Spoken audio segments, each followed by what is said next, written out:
There was an idea to bring together a group of remarkable people. So when they needed us, we could fight the battles that they never could. Hey everybody, it's Charlie. I got a bunch of requests to do a Black Widow video because they confirmed that they're going to be doing the movie. They hired a director, so it's real now. The movie isn't vaporware anymore. So it kind of backdoor confirms that she's going to survive the end of Avengers 4 and will re-sign whatever new contract she needs to do this movie and any future appearances. So we gotta break all this down. If you're brand new to the channel, there's a new round of that Infinity War Blu-ray giveaway. All you have to do to enter is be a subscriber and leave a comment on the video. I'll name a new winner at the end of this. First things first, the name of the director that they hired is Kate Shortland. She's an Australian director that's directed a lot of neo-noir, spy thriller, Berlin Syndrome, lore. It's okay if you haven't watched the stuff that she's done before. It's just that her pedigree flows from the genres that you would expect a Black Widow movie to be. Noir, spy, thriller, action movie. Probably a good example is them doing a movie like Atomic Blonde, which is a comic book movie, but that's kind of the cringy version of a Black Widow movie with a ton of pop music. Remember all the memes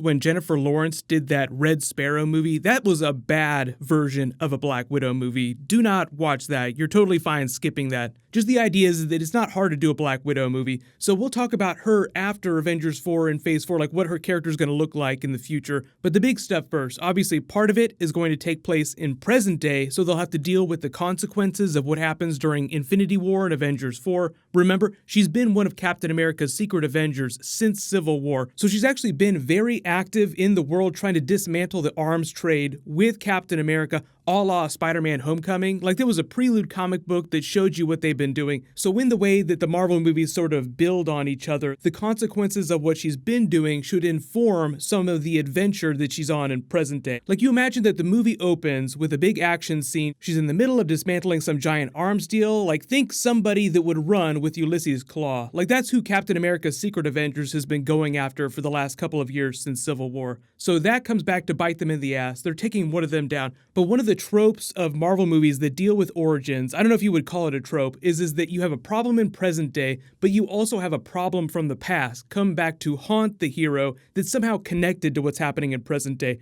They just did it with the Ghost character during Ant-Man and the Wasp. So you have like this problem in present day, the quantum realm, but then you have Hank Pym's past misdeeds coming back to bite them in the ass, literally. That becomes connected with the quantum realm plot. So what is the version of that for the Black Widow? It's all the red on her ledger. It's the Red Room. We've gotten a few flashbacks to that. There was the Age of Ultron flashbacks. I think there was a moment during Civil War where she said she tried to find her parents' graves because she didn't really know her parents because she was sent to the Red Room at a very young age. So that's about all we know of the past of MCU Black Widow. So somebody from the Red Room should come back to bite her on the ass, or some red from her ledger comes back to bite her in the ass. Maybe a better example would be Hydra and Bucky coming back to bite Captain America in the ass during the Winter Soldier movie. Something from his past that's connected to present day problems. So you have Hydra in present day, but you also have Bucky and Hydra from the past coming back. What is the Black Widow version of that? Conveniently, she has her own version of the Winter Soldier named Yelena Belova,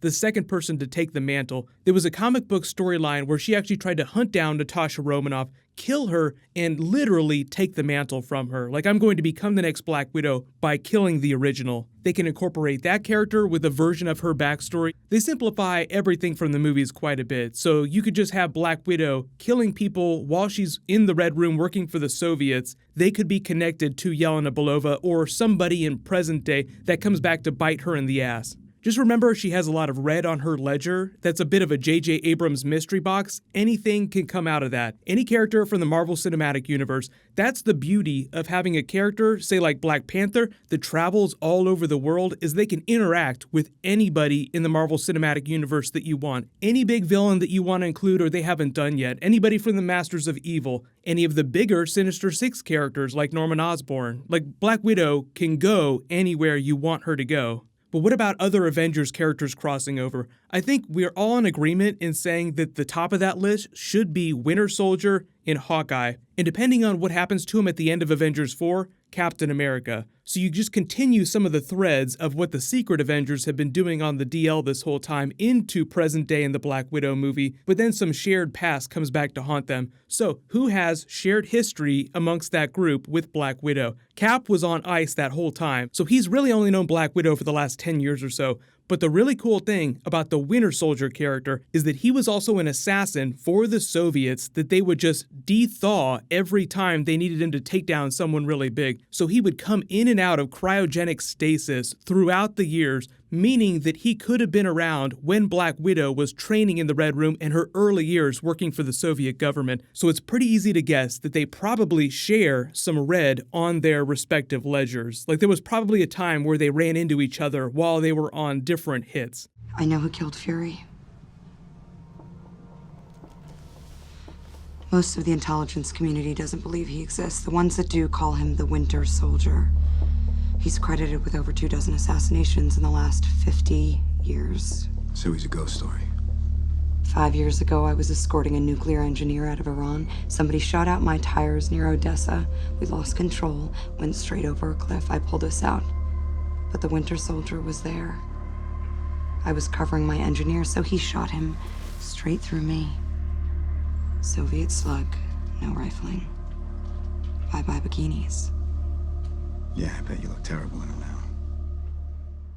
They teamed up quite a bit, so they do have a lot of comic book history. It's just that the Marvel movies haven't done a whole lot with that because we haven't had a Black Widow or a Winter Soldier movie yet. And the last Winter Soldier movie was really a Captain America movie, so they didn't really involve Black Widow a lot in that, but she did talk about the legend of Winter Soldier, so it implies that she knew who he was. In Hawkeye, I think they should just include because he needs more screen time. And there's the rumor of the Kate Bishop Hawkeye movie that they're developing. Marvel hasn't confirmed that yet, but the idea is that eventually Jeremy Renner would not do Marvel movies anymore, and they would do a version of the Fraction Hawkeye run where he passes the mantle to Kate Bishop. As for Captain America, that would really just be a continuation of Secret Avengers. This is still Black Widow's movie, so it would mostly focus on her, and when you flash back to the Red Room, or if you have Winter Soldier in those flashbacks, you still be seeing that from her perspective. But just remember, she's sort of a blank canvas when it comes to those flashbacks. She could have run up against any big classic Marvel villain that you could think of.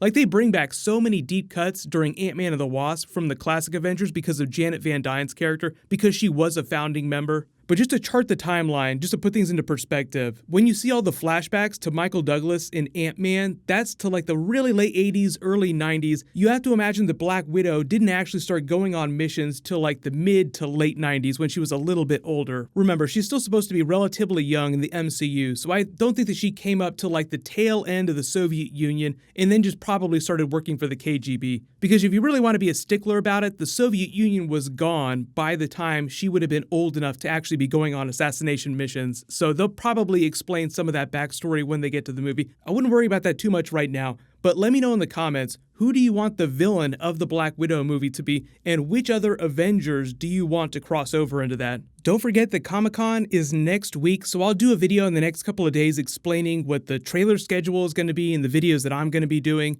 But congratulations to the latest giveaway winner, Plain Rock 124. Please email me on the back end of my channel so I can get your contact details. Click here for all my Ant-Man and the Wasp Easter eggs, and click here for that post-credit scene. Thank you so much for watching. Everybody stay awesome. I'll see you guys tonight.